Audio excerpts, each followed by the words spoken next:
En við erum að biðja, sem sagt að verða að fara í gegnum bænina sem Jesús kenndi okkur og ég las fyrir ykkur á síðasta sunnudag, þá las ég hérna úr Message biblíunni. Mér langar að lesa það aftur fyrir þá sem skilja ensku. Faðir, bænina sem Jesús kenndi okkur, mér finnst hún svo skemmtileg í Message biblíunni. Þú mátt lækka aðeins hérna í salnum af því að þetta kemur alveg inn á vélina. Sko, það prýð þar. Vegna þess að annars kem ég inn í túlkunina. Ég langar að lesa hérna aðeins, já, aftur. Það segir, Our Father in heaven, reveal who you are. Finnst ykkur ekki frábært? Reveal who you are. Við segjum helgist þitt nafn, opinbera hver þú ert. Og bænablaðið sem ég leit ykkur hafa, þegar við segjum helgist þitt nafn, að þá förum við gegnum nöfnin, sem sagt Jehova Sitkenu, og þau eru hérna fyrir þá sem vilja bænablöð. Jehova Sitkenu, Jehova Makades, drottin mitt réttlæti, drottin sá sem helgar, og drottin friður, drottin nálægur, drottin græðarinn, drottin mæti þörfum okkar, drottin sigurtáknið mitt, drottin minn hirðir. Þannig að helgist þitt nafn, reveal your name. Það sama, opinbera nafn þitt. Og svo segir, set the world right. Komi ríkið þitt, set the world right. Do what's best, as above, so below. Keep us alive with 3 square meals. Sumir þurfa meira. Keep us forgiven with you and forgiving others. Keep us safe from ourselves. And the devil. Það er bara svo margir sem kenna djöflunum það sem þeir gera sjálfur. Þannig að það er gott að biðja þessa bæn, keep us safe from ourselves and the devil. Svo segir, you are in charge. Þitt ríkið. You can do anything. Þitt ríkið, mátturinn og dýrðin. You can do anything you want. You're ablaze in beauty. Yes, yes, yes. Þetta Message þýðingin á sem sagt Mattheus 6, 9, 11, 12, 13 minnum mig. 9, 10, 11, 12, 13. Þannig að mest frábær þýðing.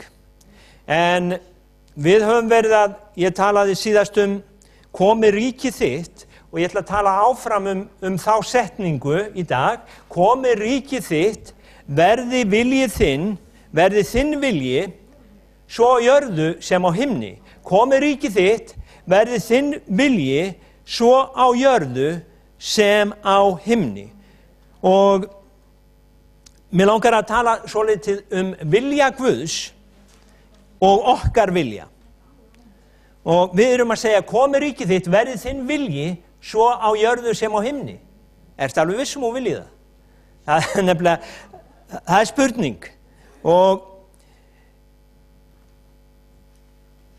ef við lesum hérna í Mattheus, ég ætla að lesa hérna Mattheus 7, þá segir 21. vers, ekki mun hver sá við mig segir herra, herra, gangi inn í himnaríki, heldur sá einn gjörir vilja föður míns sem á himnum.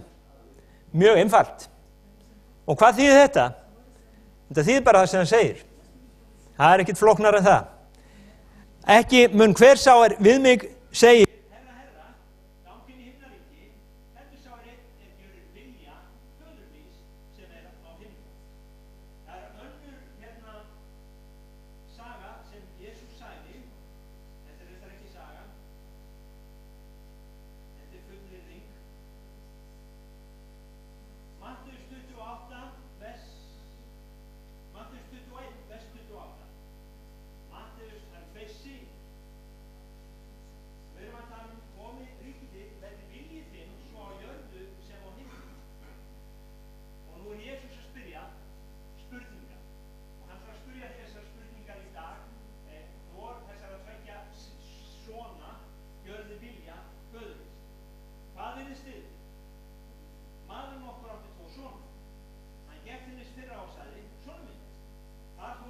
í vingjarnir mínum?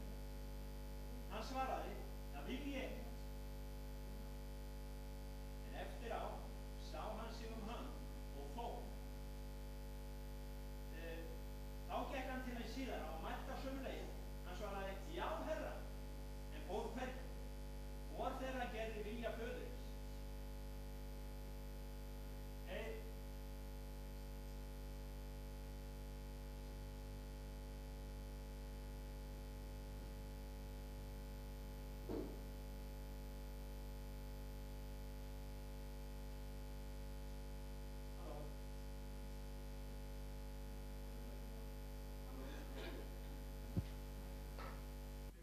Eitt, tveir, já. Hver var það sem gerði vilja föðurins? Það var sá fyrri. Af hverju var ekki sá sem sagði já? Hann gerði bara ekki vilja föðurins. Og þá svaraði Jesú og segir, sannlega segir tollheimtumenn og skækju verða á undan yður inn í Guðs ríki. Þetta var svona heldur hörð ræða. En þessi saga hérna, ég veit ekki hvernig með þig, þegar einhver kemur og biður að gera eitthvað, segirðu bara yes, amen, eða ertu svolítið tregur til.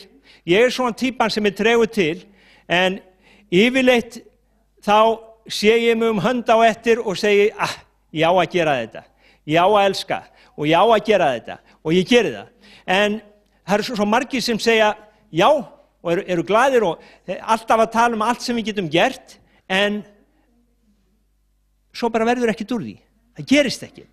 Og þess vegna er Guð, að þessi saga, hún kennir okkur það, að það skiptir meira máli að gera vilja Guðs heldur en að tala vilja Guðs. Og ég man eftir því þegar það var bænavakning,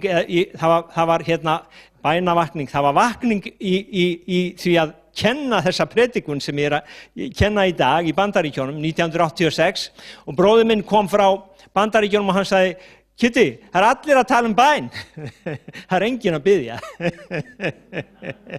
Og það svo ofta að við erum að tala að gera þetta og gera hitt, en málið að gera vilja hans. Og þessi saga, hún góð áminning til okkar að bara gera vilja Guðs. Og það betra ef einhver þarf á hjálp að halda að þú hjálpir honum heldur en að segir já og skiljir hann eftir bíðandi. Og það betra jafnvel að þú hjálpir honum í fílu ef hann virkilega þarf á þér að halda heldur en að þú segir já og brosir og sett næs og hlaupir svo í burtu og gerir þinn eigin vilja eða veg. Þannig að þetta snýst vilja Guðs, þessi saga. Nú, Jesús Kristur í Matteus 26:39 þá segir hann ekki minn vilji heldur þinn. Þá stendur hann frammi fyrir þessu að það kvöl að gera vilja Guðs og hann þarf að taka ákvörðun. Hann segir ef mögulegt þá lát þennan bikar fara fram hjá mér, þó ekki sem ég vil heldur sem þú vilt. Og þarna í rauninni Jesús, hann leggur línuna fyrir okkur, hann gefur okkur fordæmi sem maður. Hann sagði ekki minn vilji, það var hans mannlegi vilji, heldur þinn vilji. Og við stöndum svo oft frammi fyrir þessu vali og þegar við erum að biðja komið þitt ríki verið þinn vilji, vitið það, að þá erum við eiginlega að kalla þetta inn í okkar líf að Guð, hann skorar á okkur að gjöra sinn vilja. Ef við viljum hans ríki og hans vilja, þá skorar Guð á okkur að gjöra sinn vilja. Svo að hér gefur mannssonurinn eða Jesús Kristur upp sinn vilja fyrir vilja himinsins. Og þegar ég var að hugsa þetta, þá kom til mín að það á okkar valdi að hans vilji verði okkar vilji. Það á okkar valdi að hans vilji verði okkar vilji. Við ráðum því hvort að Guðs vilji fær framgang í okkar lífi eða ekki. Hann þrengir ekki sínum vilja inn í líf okkar, það okkar val. Og svo þegar við biðjum komið þitt ríki, þá bjóðum við einni velkomin hans vilja. Og spurningin hvar byrjar hans vilji Það svo oft sem við heyrum fólk segja, þessi hefði þurft að koma og þessi hefði þurft að hlusta á þetta. Hans vilji byrjar í þínu hjarta, þínu lífi, ekki annara. Og það var einhver sem sagði, já, ef að þú varst hér, þá varstu þú að heyra þetta en ekki þessi sem að þú vilt að heyri þetta. Það er fyrir þig. Og þannig að ríki hans og vilji byrjar hið innra með mér og hið innra með þér. Og það eru margir sem að biðja þessa bæn, sem sagt, komi þitt ríki, verði þinn vilji, án þess að meina það, án þess að skilja það, þeir bara biðja, komi þitt ríki, verði þinn vilji, svo á himni sem á jörðu. Og jafnvel, kæra þess ekki að vilji Guðs verði í þeirra lífi. En það eru líka margir sem einlæglega biðja, Guð, hver er þinn vilji með mitt líf? Og ég man þá tíð að ég leitaði Guðs og ég sagði Drottinn, hvað viltu gera með líf mitt?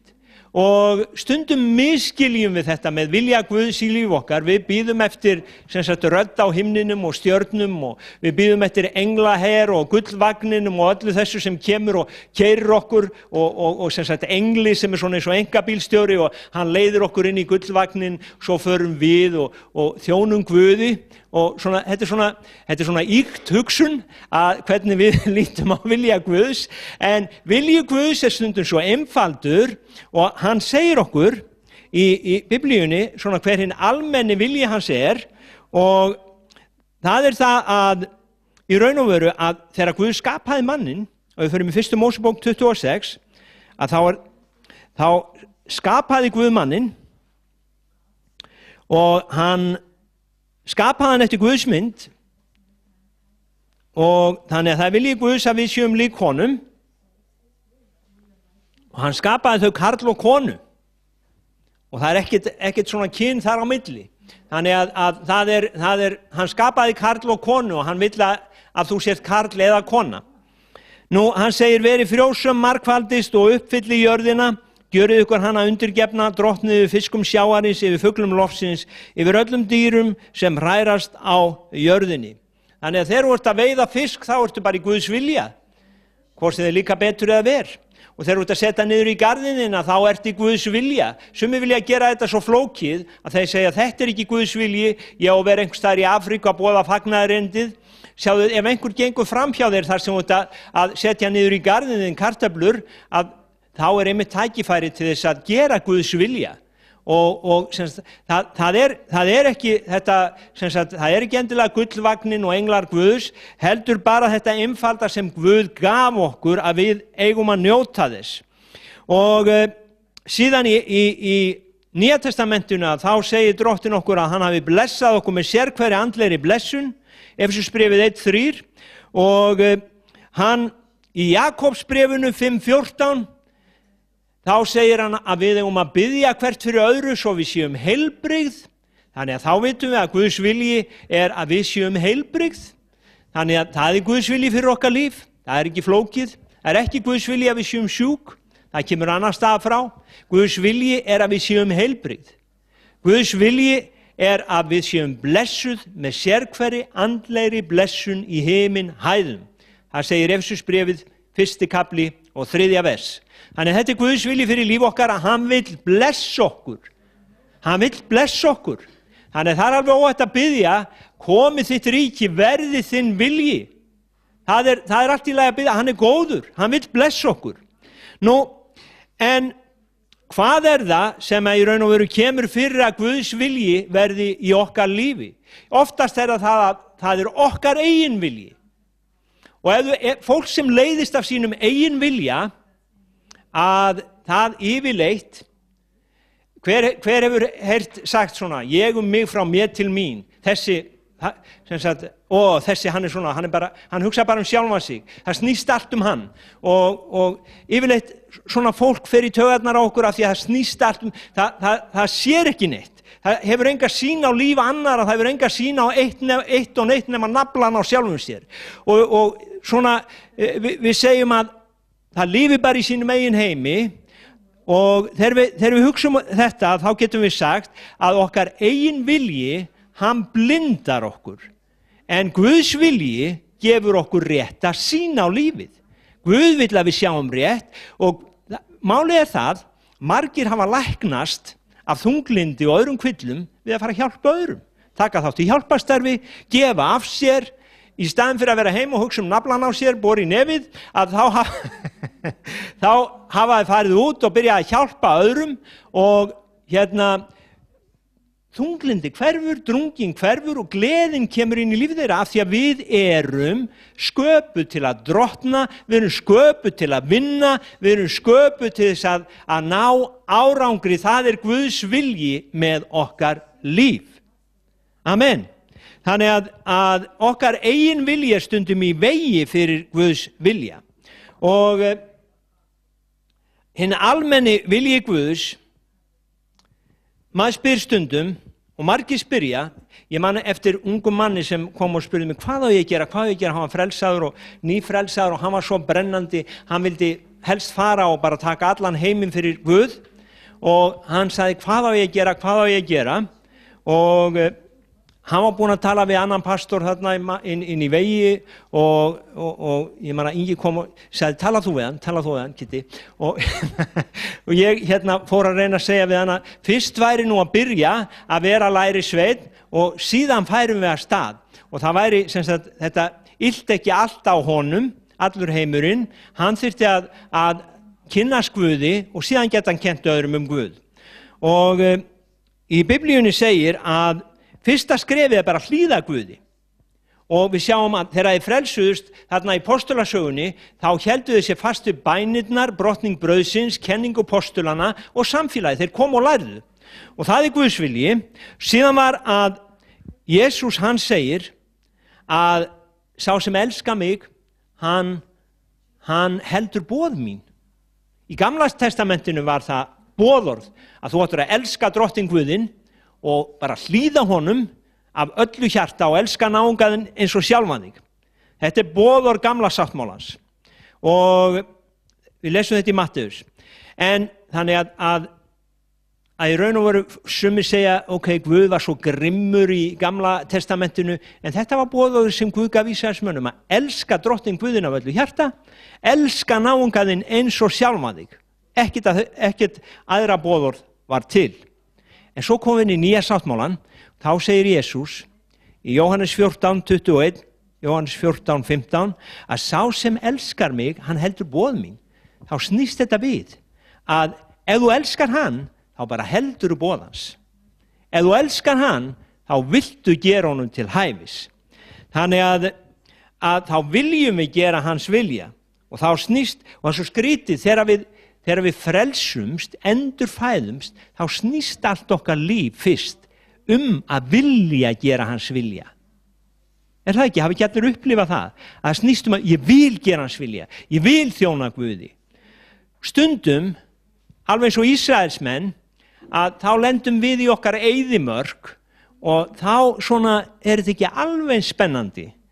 En fyrirheitna landið er samt til staðar, en Ísraelsmenn þeir byrja að gangi í hringi og annan hring og þeir voru í eyðimörkinni 40 ár og það var þeirra reynslutími og sumir fengu að fara inn í landið, aðrir ekki. Og spurningin með okkur er, viljum við sem sagt, stefna á fyrirheitna landið, viljum við gera Guðs vilja þegar reynir á, þegar það er ekki lengur spennandi. Og ég var að hugleiða, sumir segja, þarf ég alltaf að sem sagt, gefa upp minn vilja til að gera Guðs vilja, getur þetta aldrei farið saman.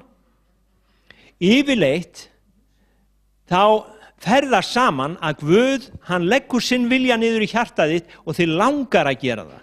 Og þú, sem sagt, það eru svona eiginleikar sem Guð hefur gefið þér í þínu lífi sem að hjálpa þér að gera hans vilja. En það kemur ekki alltaf á þínum tíma. Og það var þannig með Móse líka að þegar hann í raun og veru stóð frammi fyrir þessu að þjóna Guði, að þá var hann svo spenntur og hann hélt að allir myndu vita það að hann væri sko maðurinn í gullvagninum og sem sagt, en það bara skildi það enginn. Og hann ætlaði að stilla til friðar á milli tveggja bræðra sinna en það bara var til þess að hann drap mann, hann drap Egypta, eða hvernig sem það var. Og nú vitna ég eitthvað vitlaust í, ég sé það, en málið var það að hann var spenntur en hann varð manni að bana. Hann vildi þjóna Guði en síðar fer hann og hann bara gefst upp á þessu öllu saman og hann segir þetta bara, og hann fer og dvelst í fjarlægu landi og síðan það Guð kallar hann sér eldsrunna sem hann logar og runnin brennur ekki og hann kemur þarna að og sem sagt hann bara mætir hinum lifanda Guði. Og nú það Guð, hann segir Móse, farð þú og gerðu þetta. Og hvað segir Móse? Sendi einhvern annan. Hann sem hafði verið svo rosalega spenntur, og þetta var svo ægilega gaman þegar hann átti drauminn með gullvagnin og allt það, hvað þetta var spennandi, en núna vildi Guð nota hann og þá var þetta bara ekki eins spennandi. Og vitið það systkini, þetta svo oft svona í okkar lífi að þegar komið að því að gera Guðs vilja og sem sagt, nú Guð kominn, hann vill að þú gerir hans vilja, nú lítur Guð á þig sem nothæfan, en þá þú búin að lenda í svo miklu og þetta allt búið að vera svo erfitt og allir sem sagt hinnir bræðinir í Hvítasunnunkirkjunni í Keflavík svo leiðinlegi við þig og svona ekki alveg eins og Móse lendi Dísa skamma þig og allt dómulegt og drottin ég get bara ekki gert þinn vilja, ég sendu bara Ester. og það oft svona í okkar lífi að það spennandi fyrst en síðan þegar þegar Guð vill nota okkur að þá svona togast þetta á í okkur og það þess vegna sem að í raun og veru Biblían segir að við þurfum að biðja komið þitt ríki og verði þinn vilji í mínu lífi, hjálpaði mig drottin að gefa upp minn vilja, hjálpaði mig drottin að bjóða þinn vilja velkomin. Bænin þýðir það eiginlega að við biðjum Guð að náð til þess að gera hans vilja. Og það þessi almenni Guðs vilji sem að við getum öll gjört, það að vitja ekna, Jakobsbréfið 1:27, vitja ekna og munaðarlausra, segir það ekki þannig, Jakobsbréfið 1:27, í þrengingu þeirra, að við eigum að láta gott af okkur leiða, Jakobsbréfið 1:27, hrein og flekklaus guðrækni fyrir Guði og föður þetta, að vitja munaðarlausra og ekna í þrengingu þeirra og varðveita sjálfan sig óflekkaðan að heiminum. Já, hann ekki bara nóg að gera gott og svo get ég bara digga mér á milli, nei, þú átt að varðveita því líka óflekkaðan að heiminum. Þannig að ef þú ert kristinn og ert að gera gott, þá áttu líka að hafa gott mannorð. Þú átt líka að sem sagt, vera góð fyrirmynd, ef þú ert að gera það sem kristinn maður. Það annað vers hérna í sambandi við þetta, að já, það að halda hans boð almennt, að það sem sagt, við getum öll byrjað á að gera þetta. Nú síðan, ef þú vilt ganga lengra, þá vers í Rómverjabréfinu fyrir þig, Rómverjabréfinu 12. Ef þú vilt virkilega frambjóða sjálfan þig Guði, þá segir Páll hér, því brýni ég bræður að þér vegna miskunna Guðs bjóðiðu sjálfa að lifandi heilari og Guði þóknarlegri fórn, það sönn og rétt Guðstyrkuna viðar hendi. Þér bjóðið fram sjálfa yður að lifandi heilari Guði þóknarlegri fórn. Það sönn og rétt Guðstyrkuna viðar hendi. Að maður bara býður sjálfan sig fram til að þjóna Guði. Sama hvað það þýðir. Hegðuður eigi eftir öll þessari, heldur taki háttaskipti með endurnýjun hugarfarsins, svo þér fáið að reyna hver sé vilji Guðs, hið góða, fagra og fullkomna. Hegðuður eigi eftir öll þessari, heldur taki háttaskipti, svo þér fáið að reyna hver sé vilji Guðs. Þannig að þegar þú ert komin á ákveðin stað, þá þarf Guð að fá að endurnýja hugarfarið svo hann geti notað þig. Og það tók Guð 40 ár að endurnýja hugarfar Móse, að hann var með hann 40 ár í reynslu og ég veit ekki, það tók einhver 13-14 ár með Pál Postula sem að hann hvarf af sjónarsviðinu og ég veit ekki með þig, það búið að taka 35 ár með mig Og sjáðu að Guð, hann vill fá að endurnýja hugafar okkar til þess að við fáum að vita hver sé hans vilji og hvað hans vilji, hið góða, fagra og fullkomna. Hið góða, fagra og fullkomna. Hann vilji Guðs góður, hann fagur og hann fullkomin. Amen. Hann fullkomin fyrir þig.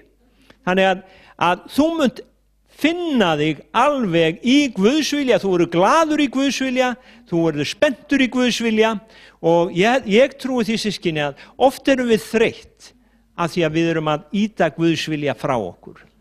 Við viljum ekki gefa Guði okkar besta og þá þreytumst við og líjumst á göngunni með honum.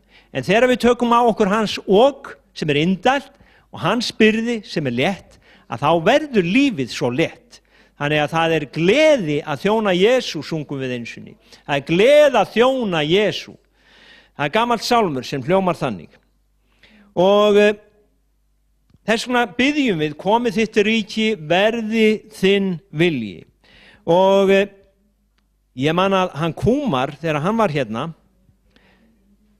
hann var að tala Guðs vilja og hann lét sem sagt, við skulum bara taka tvö. Ester, ef þú kemur með stóliðin hérna og sest hérna. Og við skulum bara nota hans dæmi. Og þetta þinn vilji og haltu nú fast í hann. Og nú Guð að tala til þín að hann vill að þú gefir upp þinn vilja. Hann vill að þú gefir sem sagt, Þormar, þú mátt vera Guð hérna. Rétt út höndina. Og já, og þú vilt sem sagt gefa upp þinn vilja og nú ætlar þú að láta hana hafa þinn vilja í staðinn. Já, sko, þú þarft að gefa upp þinn vilja til þess, ætlar hún að taka hann aftur? Sem sagt, þú gefur upp þinn vilja og tekur á móti Guðs vilja. Það í raun og veru ekki pláss fyrir hvoru tveggja og hans vilji miklu betri. Og nú hún komin á þann stað, ef þér eruð í mér, að þá verð ég í yður. Hún búin að taka Kris vilja hérna og nú vilji Kris að hljóma í gegnum hennar líf. Þetta var myndin sem hann Kúmar gaf okkur, takk. Og stundum höldum við alltaf að vilji Guð sé, það var einhver sem samdi lag, Please Lord don't send me to Africa. Hann sendir þig ekki til Afríku ef þú ert ekki gerður fyrir það. Vilji Guðs oft mjög einfaldur og ég var að hugsa að vilji hans að hans ríki komi, það ekki? Erum við sammála það? Ef Jesús kenndi okkur að biðja, komi ríki þitt, ok? Eru þá einhverjir sem vilja biðja það? Þegar kirkjan kemur saman, viltu þá koma og biðja með okkur? Viltu? Það Guðs vilji, ok? Nú eru þú að gera upp við þinn vilja eða minn vilji, það minn vilji eða þinn vilji á þriðjudögum Guð? Er þetta ruddalegt að segja svona? Við erum að tala 1,5 tíma. Fólk segir, Jesús drottinn í mínu lífi og 1,5 tími, einu sinni 2 í viku, það of mikið. Þá ekki Jesús drottinn. Og ég veit að þetta ekki svona velgengnispredikun, þetta svona David Wilkerson predikun, en við verðum að gera þetta upp við okkur og ég þarf að gera þetta upp við mig, stundum langar mig að vera heima líka, en ég hef ásett mér það að gera Guðs vilja svo mögulega sem ég get og ganga með honum þangað til yfir líkur. Og þetta eitt af því, viljum við biðja að komi ríkið þitt, verði þinn vilji og skiptir einhverju máli. Hérna komum við inn á trúna. Málið það að sumir hafi ekki trú fyrir því. Þeir segja þetta skiptir einhverju máli, það búið að biðja í mörg ár og sem það gerist aldrei neitt og fólk missir trúna og segir það þýðir ekkert að biðja. En málið það að Jesús sagði að við ættum að biðja og þreytast ekki. Biðja og þreytast ekki. Þetta sjónarmið sjónarmið hans sem orðinn þreyttur. Og hann segir, það þýðir ekkert, trúin farin. En leið og trúin kemur, þá verður spennandi að biðja. Og þá fara brotna múrarnir og þá fara hlutirnir að gerast. Og þess vegna það að ef þú vilt gera Guðs vilja, að þá getur spurt þig, eða sem sagt, vil ég biðja að hans ríki komi? Vil ég leggja tíma í það? Vil ég leggja vinnu í það að sem sagt biðja? Þeir gerðu þetta í postulasögunni, þeir héldu sér stöðulega við bænirnar og hvað gerðist? Kirkjan sprakk út og margfaldaðist og fólk fór út og aðra staði, það byrjaði að biðja þar. Sjáðu, ef þú ferð á aðra staði, þá ferð ekki bara og ert á 5-stjörnu hóteli, nei, þú ferð og byrjar að gera nákvæmlega það sama og þú varst að gera í þinni Jerúsalem. Og síðan verður til annars söfnuðu þar. Og þetta svo einfalt að bara ef við viljum að hans vilji verði og hans ríki komi, ef að ég vil leggja minn vilja í hans vilja. Nú, það vantar fólk í barnastarfið, það minn vilji eða þinn vilji, Guð? Það verið að fara í trúboð, það minn vilji eða þinn vilji? Það vantar fólk til að hjálpa til, það minn vilji eða þinn vilji? Þetta togast alltaf á. Við segjum, einhver annar getur gert það og ég man það var einu sinni maður sem predikaði, einhver annar hættur í kirkjunni, hann reyndar hættur sjálfur núna, en að hann sá þetta að við byggjum alltaf að einhver annar gerir hlutina, en einhver annar farinn. Þannig að þetta snýst þig og Guð. Og ég veit ekki hvort að, sem sagt, þér finnst erfitt að gera hans vilja. Ég veit að við erum öll upptekin, en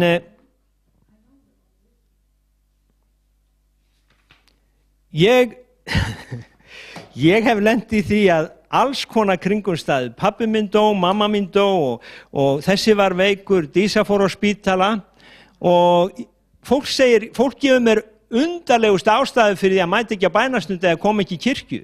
Ég hef alltaf komið þrátt fyrir það, ég hef fengið gesti, ég hef komið með gestina með mér og ég meina, og hvaða máli skipti það segir þú? Jú, ég trú að skipti máli að dísilvélinni sé haldi gangandi sem ljósastöð fyrir þetta bæjarfélag. Og að það sé alltaf einhver hérna, eins og talaðum í Gamla testamentinu, til að kveikja á lömpunum til þess að kraftur Guðs fá að flæða út í þetta bæjarfélag. Að hans vilji verði, hans ríki komi. Og núna, mér langar bara að segja ykkur af því að nú erum við búin að í raun og veru að með bænastundinnar á þriðjudögum, við viljum virkja fólk, að fólk komi, taki að sér bænarefni, við ætlum að biðja fyrir fyrirtækjum í kirkjunni, við ætlum að biðja fyrir ógjafu fólki, við ætlum að biðja fyrir þeim sem að reykja, við ætlum að bara reka reykingaandan út úr kirkjunni, við ætlum að biðja fyrir sem sagt hjónaböndum og þetta eru bænarefni sem verða stöðug. Og síðan byggjum við náttúrulega fyrir öllu sem tilfellur, en við viljum byrja að herja á. Óvinurinn að taka hjónaböndin. Hann að ráðast á hjónaböndin okkar. Ég vil ekki bara leyfa honum að taka það, ég vil standa upp og berjast. Það var maður í flugvél fyrir mörgum árum og það var annar maður sem satt við hliðina á honum og hann sem tók ekki matinn og þessi kristni einstaklingur, hann spyr hann, ert þú kristinn og ert að fasta? Hann sagði nei. Ég satanisti. Já, ég að fasta. Fyrir hver þetta fasta? Við erum að fasta fyrir því að splundra hjónaböndum hinna kristnu.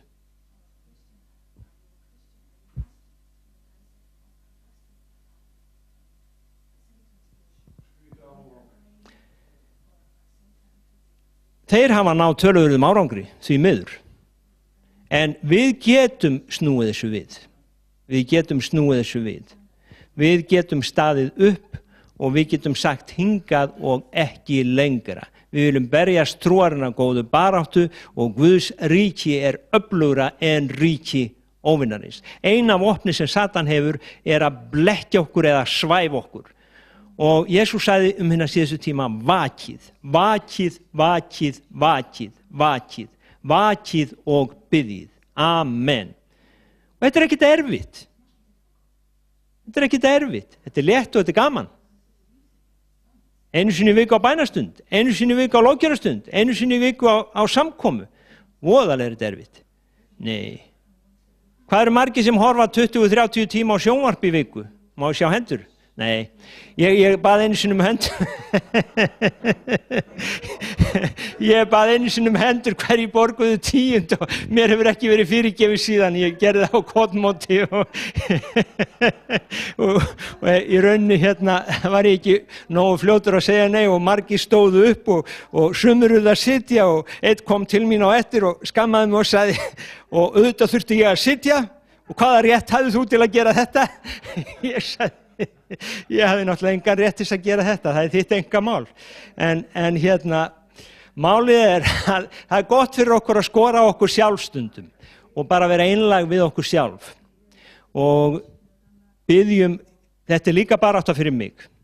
Allt sem ég að segja ykkur, það barátta fyrir mig. Stundum bara nenni ég þess ekki og stundum bara verð ég að ganga heim og segja Drottinn, hjálpaðu mér. Hjálpaðu mér að trúa, hjálpaðu mér að berjast, hjálpaðu mér að gera þetta allt saman. Jesús sagði, ekki minn vilji, heldur þinn vilji, ó Guð. Hann þurfti að berjast. Og eins þurfum við að berjast, en vitið það, ef við berjumst, þá verður þetta svo gaman. Þegar við sjáum fólk læknast, fáum að sjá fólk frelsast og fáum að sjá fólk bara, hoppa af gleði yfir því að Guð á meðal okkar. Amen. Halleluja.